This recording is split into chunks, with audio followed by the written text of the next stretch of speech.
Richard Lawson built an empire on truth, but lived his life behind a lie. Tonight, the man who owned half the city mopped his own floors, unseen, unrecognized, unloved. His reflection glimmered faintly on the marble surface of Lawson Tower, the same skyscraper that bore his name in golden letters 70 stories above him. Upstairs, hundreds of guests raised their glasses in his honor, yet the man of the hour stood alone in the basement, wearing a janitor's uniform. His son's fiancée had just called him sir, without knowing he could by the building she worked in. But why would a billionaire pretend to be poor? How could deception ever reveal true love? And what happens when the test meant to expose a lie ends up exposing his own heart?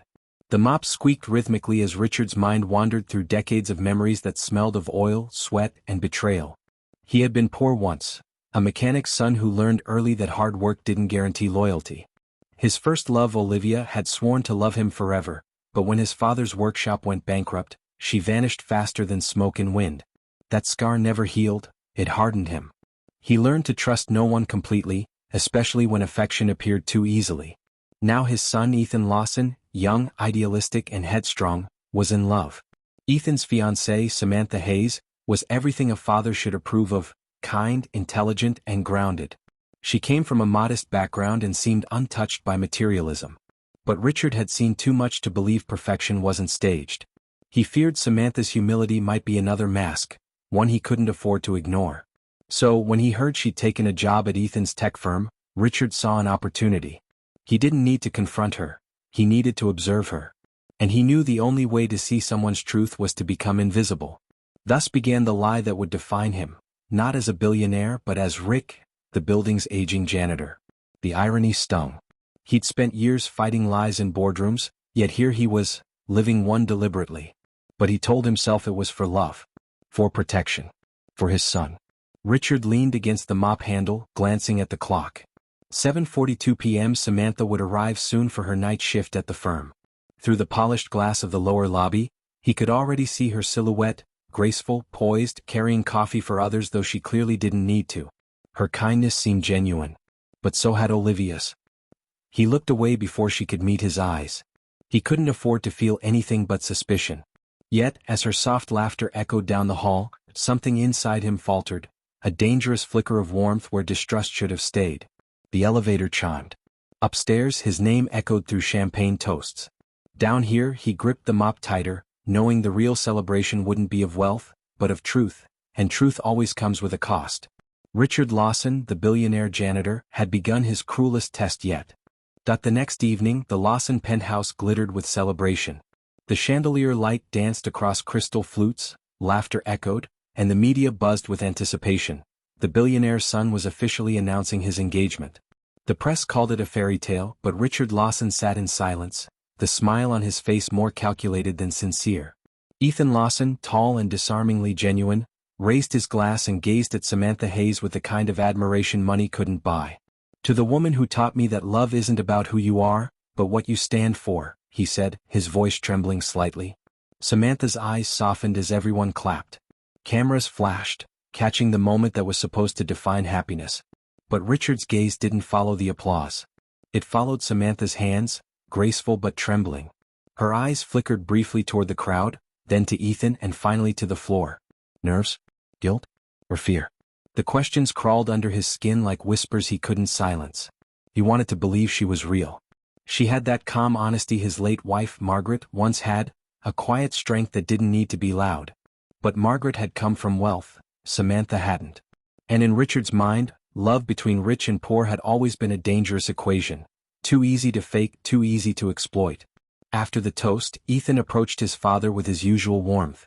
"Dad," he said, clapping his shoulder, "I hope you're happy for us. I've never met anyone like her." Richard forced a smile. "You seem sure of her." "I am," Ethan replied confidently. "She's not like the others. She doesn't care about my money. In fact, she insists on working. She says she wants to build her own path." Richard's lips curved, but his eyes stayed cold. "That's admirable," he said. "But sometimes, Ethan, people work not to build a life, but to hide a motive." The words cut sharper than he intended. Ethan frowned, his joy dimming. "Dad, not everyone's like the people who hurt you." Richard looked away, the reminder like salt in an old wound. He'd been betrayed once by someone who claimed to love him, and that betrayal had shaped his empire. He built walls of wealth to keep pain out, but those same walls now kept trust away. Across the room, Samantha was laughing with reporters, her charm effortless. But then Richard noticed something, a man at the far end of the room watching her too intently. Tall, well-dressed, with the look of someone who knew too much. Their eyes met briefly before he disappeared into the crowd. It was nothing, or maybe it wasn't. That night, long after the guests left, Richard stood by the window, looking down at the city lights flickering beneath him. The party had ended, but the questions hadn't. Could Samantha truly love Ethan for who he was? Or had his son inherited the same curse he did, the kind that made love feel like a beautiful lie waiting to unfold? Richard's heart whispered one thing, but his instincts screamed another. And instincts in his world had never been wrong. The night was heavy with silence, but Richard Lawson couldn't sleep. The city lights flickered across his penthouse walls like memories refusing to fade. He poured himself a glass of bourbon, aged, golden, and bitter, just like the years behind him. Every sip burned, but not as much as the thoughts he tried to drown. On the table beside him lay an old, creased photograph. Him at 22, standing beside a run-down garage with grease on his hands and dreams in his eyes. Beside him, a young woman with auburn hair leaned against his shoulder, Olivia Kane. Her smile had once been his whole world. Back then Richard wasn't Mr. Lawson, billionaire tycoon. He was just Richie, a struggling mechanic's son who believed hard work could buy happiness. He'd worked double shifts, saved every cent, and planned to propose to Olivia the day he got his first business loan. But life, cruel and unsentimental, had other plans. His father's business went bankrupt overnight after a crooked investor defaulted. Within weeks, their home was gone, their reputation tarnished. And Olivia, sweet, gentle Olivia, stopped returning his calls. When he finally found her, she was sitting in a restaurant across from that same investor, laughing. He'd approached her, desperate for an explanation. But her words that night carved themselves into his soul. Love doesn't pay bills, Richard. You'll understand someday. That day, something inside him broke, but something else awoke. He left town, carrying nothing but rage and ambition. 4 years, he slept in warehouses, worked in factories, and clawed his way up until he built Lawson Industries from the ground up. Every betrayal became a lesson. Every loss became a weapon. And by the time he was 35, the poor mechanic's son had become one of America's youngest billionaires. But wealth didn't heal him. It only sharpened his mistrust. He built an empire, but no family could reach his heart. Even his marriage to Margaret, though built on respect, lacked intimacy. She was kind, loyal, but he never let her see his scars. When she died 5 years ago, Richard realized he had all the money in the world and no one who truly knew him. Now, watching Ethan with Samantha felt like watching a ghost story rewritten. The way Samantha smiled at Ethan reminded him of Olivia's early smiles, warm, convincing, and deadly. But maybe he was wrong. The thought unsettled him. Could love be real this time? Could his son find what he never did? Or was Samantha another illusion crafted by fate to mock him again? He turned back to the photograph, his younger self staring at him accusingly. You think you can buy truth? That reflection seemed to whisper. But you're still chasing lies. Richard's jaw tightened. Not this time, he murmured aloud. Not for my son. As dawn broke, he knew what he had to do. He couldn't stop Ethan's engagement, but he could test it. By the end of the week, the billionaire would vanish, and a janitor named Rick would take his place. The next morning, Richard Lawson stood before a mirror that barely reflected who he once was. Gone were the designer suits and silk ties. In their place hung a faded gray uniform with Rick stitched in dull blue thread. His billion-dollar wristwatch sat locked in a drawer, replaced by a scuffed, second-hand timepiece he'd bought from a street vendor. For the first time in decades, Richard looked ordinary, and it terrified him. He adjusted his cap, practiced a slouched posture, and ran his fingers over the fake ID clipped to his shirt. Rick Coleman, maintenance, it read. He had gone through every detail carefully.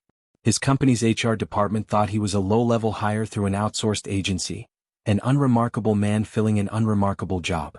No one would look twice. But as he stepped into the glass tower that bore his name, the irony hit him like a punch. The lobby gleamed with perfection. Marble floors, gold-trimmed walls, and a giant portrait of himself smiling down from above, the man who ruled it all. Yet today he was invisible beneath that very portrait. "Morning, Rick," the front desk guard greeted lazily. Richard nodded. "Morning," he muttered, lowering his gaze to avoid recognition. The disguise worked. The man didn't even blink. He picked up a mop bucket, its metal handle cold and unfamiliar, and entered the employee elevator. The floor buttons glowed like memories, each one a piece of the empire he'd built. But now he wasn't the master here. He was a shadow among workers he had never truly seen. When the doors opened on the 12th floor, Ethan's floor, Richard's heart pounded. He'd reviewed every department blueprint, every name, but seeing it in person was different. The workspace buzzed with youthful energy, innovation, and ambition. Laughter echoed from the break room, computers hummed, phones rang. His son's world was alive, driven, vibrant, and beautifully human. And then he saw her. Samantha Hayes. She was leaning over a desk, helping an intern fix a software glitch. Her hair was tied back, her expression patient, her tone kind. There was nothing fake about the warmth in her eyes.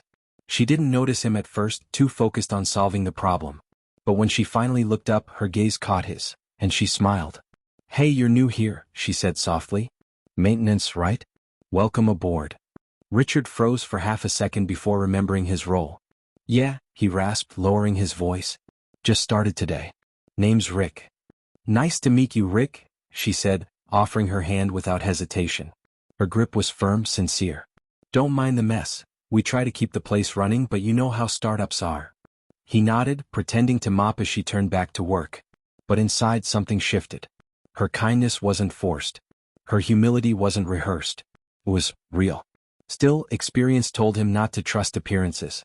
People could act pure when watched. The real test would come when they thought no one was looking. As Samantha walked away, Richard glanced at her reflection in the glass wall, bright, full of life, and then at his own, hidden beneath the brim of a janitor's cap. He'd entered his son's world as a ghost, but before this was over, someone's truth, hers or his, would haunt them both. The storm outside rattled the office windows, but inside Lawson Tech the hum of computers drowned out the thunder. It was past 9 p.m. Most employees had gone home, except two. Rick, the janitor no one looked twice at, and Samantha Hayes, the fiancée no one stopped talking about.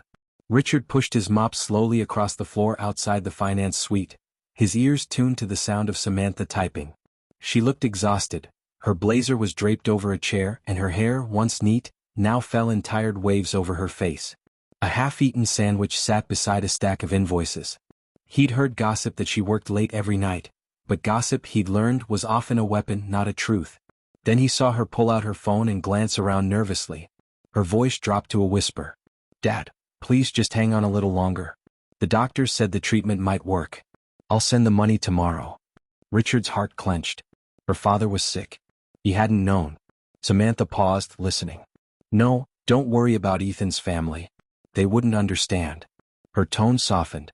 "I'll find a way. I promise." He stepped back, guilt washing over him. Maybe she really is good.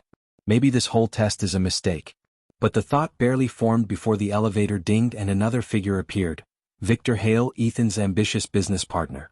Tall, sharp-featured, eyes that calculated everything. Richard knew his type. He'd been one once. Victor stopped when he saw Samantha. "Working late again?" She forced a polite smile. "Just finishing payroll." He leaned against the doorway, lowering his voice. "You're too smart to waste time balancing other people's books. You deserve more. Maybe someone who appreciates your loyalty." The implication hung in the air like static. Samantha's expression hardened. "I'm engaged, Victor." He smirked. "To a man who barely notices how much you hold this company together? Don't fool yourself, Ethan was born lucky. The rest of us earn it." Richard's grip on the mop tightened. He wanted to step in, to protect her, to expose Victor's arrogance. But Rick the janitor had no right to speak. He stayed silent as Samantha packed her things and brushed past Victor without another word.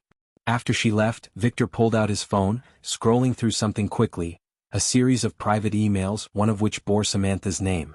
A sinister grin curved his lips. "Everyone has secrets," he murmured and walked away. From the shadows, Richard exhaled shakily. The building suddenly felt colder. Samantha had secrets, yes, but so did Victor and maybe even others. Upstairs in HR, another secret simmered. Linda Cole, the department head, watched the security feed from her office. She had recognized Rick from a charity event years ago.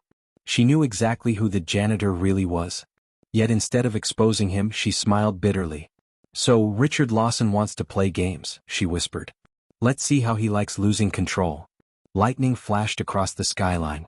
Below, Richard continued mopping, unaware that the trap he'd set for Samantha was slowly tightening around him.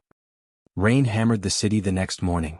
Richard, still in his janitor's uniform, stood by the lobby window, watching as Samantha arrived in a rush, soaked from the downpour, clutching a manila folder against her chest. Her eyes were red as though she hadn't slept. Something in him twisted, compassion, guilt, fear? He didn't know anymore. All he knew was that every day he spent near her blurred the lines between truth and deception. As she hurried into the elevator, her phone rang. She hesitated, then answered softly, "Yes, I got the money. But please, you promised this would be the last time." The doors began to close, but not before Richard caught the words that made his stomach drop. "If Ethan finds out, it'll destroy everything." He froze. If Ethan finds out? What could she possibly mean? His heart thudded. Was Victor right? Was Samantha hiding something darker than death? Driven by a surge of panic, he followed the faint echo of her heels down the hall. Around the corner, he found her talking to a man in a black raincoat, older, nervous, clearly not her father. They exchanged the envelope. He caught only fragments, hospital bills. No one can know. The elevator doors shut between them, slicing off the scene like the closing of a curtain. For the first time since the disguise began, Richard's hands trembled. He wanted to believe she was innocent, but the evidence whispered otherwise. Had she been playing his son all along? Later that day, Ethan stormed into the company lounge. His face was tight with frustration. "Dad's been calling every day asking if I'm sure about Samantha," he said to Victor. "It's like he doesn't trust me anymore." Victor gave a sympathetic smile, sliding his phone across the table. "Maybe your instincts should catch up to his. I've seen her sneaking around, talking to someone outside the company. Thought you should know." On the screen, a blurred image of Samantha handing over the envelope. Ethan's throat tightened. "Where did you get this?" "Security cam caught it." "Looks bad, doesn't it?" Outside, Richard, leaned on his mop, overhearing everything. His heart thundered. He wanted to stop the lie before it became wildfire, but revealing himself now would destroy the test and his credibility. So he stayed silent. Again. That night, Samantha arrived home to find Ethan cold and distant. He asked questions she couldn't answer without revealing her father's condition. "It's not what you think," she pleaded. "Then what is it, Sam? Who was the man? Why are you hiding things?" Her silence spoke louder than truth. Ethan turned away. "I can't marry someone I can't trust." And in the shadows, watching from his car, Richard felt the weight of his disguise suffocate him. He'd wanted to test love. But instead he'd lit a match that could burn everything: his son's heart, Samantha's hope, and his own soul. The thunder outside roared again like a warning. The next morning the sun rose bright and cruel, a mockery of the storm it followed. Inside the Lawson Tech lobby, whispers spread faster than morning coffee. Screens flickered with breaking news. Billionaire heir Ethan Lawson breaks engagement, fiancée caught in secret dealings? Paparazzi swarmed outside the glass doors, their cameras like weapons. Employees huddled near elevators, murmuring Samantha's name. Samantha walked in, unaware of the chaos she was walking into, until the flashbulbs hit her. Questions flew like arrows. Were you blackmailing him? Who's the man in the photo? Did you scam the Lawson family? Her blood turned to ice. What are you talking about? She stammered, clutching her bag. Victor watched from the second-floor balcony, smirking. His plan was working perfectly. He'd leaked the photo to the media under an anonymous tip. Ethan would turn on Samantha, and with her gone, Victor could take control of the company's next merger. Meanwhile, Richard, still Rick, the janitor, stood frozen by the mop cart, watching the disaster unfold. This wasn't the test anymore. This was destruction. The elevator dinged. Ethan stepped out, his expression pale and tight. Every camera turned toward him. "Ethan, what's your comment on the scandal?" a reporter shouted. He raised his hand. "There's no wedding," he said flatly. "I was misled." The room fell silent. Samantha's heart shattered. "Ethan, no, please listen to me. It's not what it looks like." But he wouldn't meet her eyes. "I can't do this anymore, Samantha. Whatever this is, it's over." Tears streaked down her face as reporters snapped photos like vultures circling the last breath of love. She turned to leave but stumbled right into Richard. For the first time, he saw her not as a subject of his test, but as a human being broken by his silence. Her trembling voice cracked. "You were kind, Rick. You saw me every day. You knew I wasn't what they say. So why won't anyone believe me?" Richard's throat tightened, but he couldn't speak. One word would expose everything: his disguise, his lies, his manipulation. And then Linda, the HR head who'd been quietly watching for days, stepped forward with a voice that sliced through the chaos.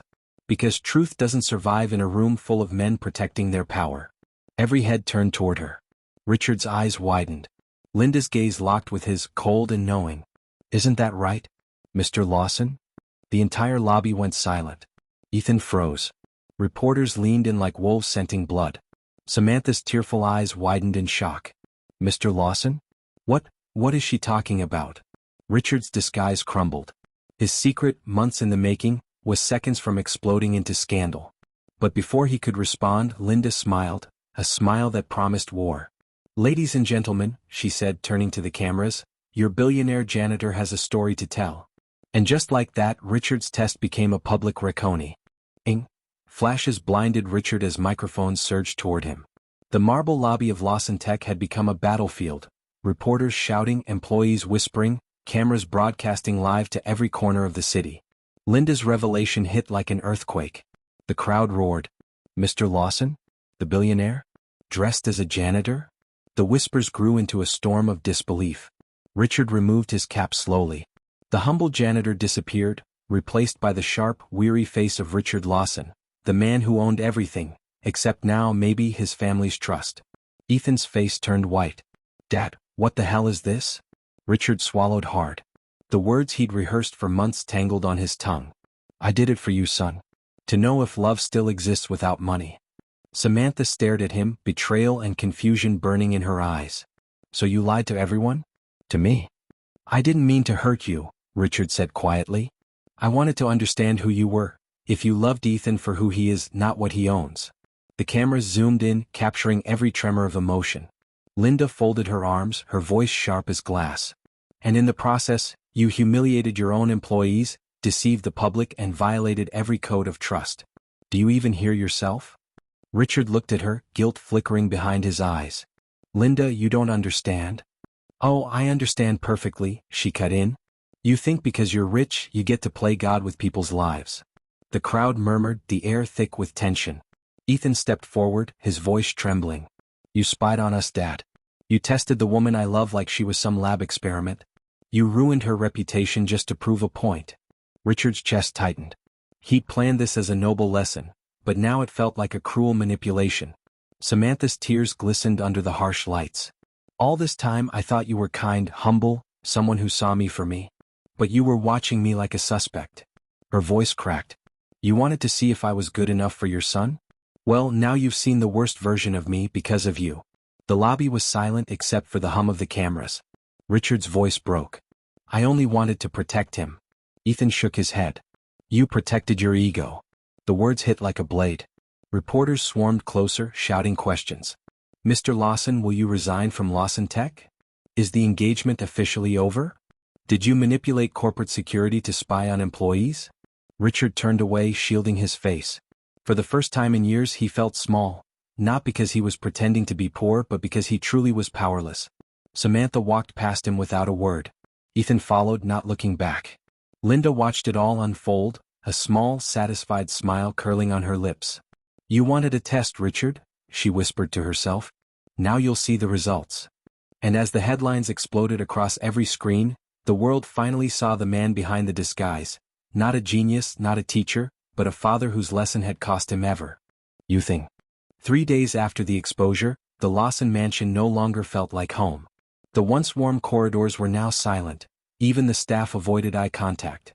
The television in the living room replayed the scandal over and over. Billionaire's deceptive love test backfires. Richard sat alone at the piano, his reflection warped in the polished black surface. 4 years he'd controlled markets, mergers and million-dollar negotiations. But now he couldn't control the simplest thing, his own family's love. Ethan hadn't spoken to him since the press conference. Samantha had vanished. And Linda had taken a temporary leave, which Richard knew meant she was gathering leverage. A knock echoed through the empty hall. It was Evelyn, Richard's late wife's sister, a woman who'd always been his moral compass. She looked at him with a mixture of pity and anger. "You thought you were teaching Ethan a lesson," she said, "but all you did was prove you never trusted him, or anyone else." Richard rubbed his temples. I wanted him to learn that love isn't bought. Then you should have shown him, not staged a circus. Evelyn's voice trembled. You tested that girl like she was property. You've become the man you used to despise. Her words landed hard. He remembered being a young man, poor, ambitious, desperate to prove his worth to wealthy investors who laughed at him. He'd promised himself he'd never judge anyone by status. Yet here he was, repeating their cruelty in disguise. He stood and walked to the window, rain streaking the glass like tears. She was hiding something. I thought. You thought wrong, Evelyn cut in. Her father's medical records are public now. The man she met that day? Is doctor. She was paying hospital bills, not scheming for money. Richard's breath caught. What? She worked overtime every night to cover her father's treatments. She was too proud to ask Ethan for help because she wanted to be worthy of him. Evelyn's eyes softened. And you destroyed that. The weight of it hit him like thunder. His legs gave out. He sank to the chair, staring into nothing. Across town, Samantha sat alone in a small hospital room beside her father's bed. She turned off her phone as another notification buzzed. Thousands calling her a gold digger, a liar, a fraud. Her father's hand squeezed hers weakly. People forget fast, sweetheart. Just, don't let their lies define you. Her eyes glistened. They're not the lies that hurt, Dad. It's the truth behind them. Back at the mansion, Richard reached for his phone and opened a video of the press chaos. Samantha's tear-streaked face looking straight into the camera. He paused the frame. You wanted to see if I was good enough for your son? Well, now you've seen the worst version of me because of you. The words echoed through the empty house. Richard knew what he had to do now. Not as a billionaire. Not as a father. But as a man who'd finally seen the cost of his pride. He stood, grabbed his coat and stepped into the rain, ready to find the woman he'd broken. The rain had softened to a mist by the time Richard reached the small city hospital. Gone were the tailored suits, the chauffeur, the aura of control. He walked through the automatic doors with nothing but a bouquet of lilies, the kind Samantha's mother once loved. When he reached the ward, he found her by her father's bedside, quietly reading to him. The light overhead cast a faint glow on her tired face. For a moment Richard hesitated. Then he spoke. Samantha. She looked up slowly. Her expression didn't show shock, only a deep, exhausted sadness. Mr. Lawson. He stepped closer, eyes heavy with regret. You don't owe me that title. I came to say something I should have said a long time ago. Her father stirred, recognizing the man who'd humiliated his daughter on live television. Samantha placed a protective hand on his arm. You've done enough, sir. Please leave. Richard's voice wavered. Not until I tell you the truth.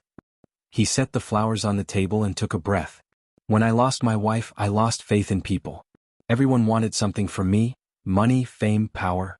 So when Ethan brought you home, all I could think was, what if she's another one of them? His words were rough, raw. I disguised myself to protect him, but all I did was destroy the only genuine thing in his life. Samantha's eyes glistened, but she remained silent. Richard continued, voice breaking. I saw you through the lens of my own fear. I judged your love because I didn't believe real love still existed. But I was wrong. I was so terribly wrong. He pulled a small envelope from his pocket, a bank check, not for millions but just enough to cover her father's final treatments. This isn't to buy forgiveness, he said. It's to repair what my arrogance broke. Samantha looked at the check, then back at him. Her tone was soft but firm. You can't pay for trust, Mr. Lawson. You can only earn it. He nodded. Then let me start by earning your forgiveness. Behind him, the door creaked open. Ethan stood there, having heard everything. His eyes were red, not from anger this time, but from empathy. Dad, he said quietly, I think she already forgave you. You just haven't forgiven yourself yet. The words pierced through Richard's guilt. For the first time in years, father and son looked at each other not as billionaire and heir, but as two men learning how to love honestly again. Samantha rose and approached Richard. You taught me something too, she said softly. That truth, no matter how painful, is always worth more than deception. Richard's lips trembled. And love without trust isn't love at all. The three stood in silence as the hospital monitor beeped steadily, a quiet rhythm of hope. Outside, the storm clouds parted. Sunlight filtered through the window, painting the room gold. Richard smiled faintly. Maybe it's not too late to start over. Samantha nodded. Not if you start with honesty. And for the first time since his deception began, Richard felt truly clean, not because he'd revealed the truth but because he'd finally lived it. Sparkle's moral of the story. Money can build walls, but humility builds bridges. Love without truth is illusion, and power without empathy is empty. In the end, what redeems a man is not wealth, but the courage to face his own reflection.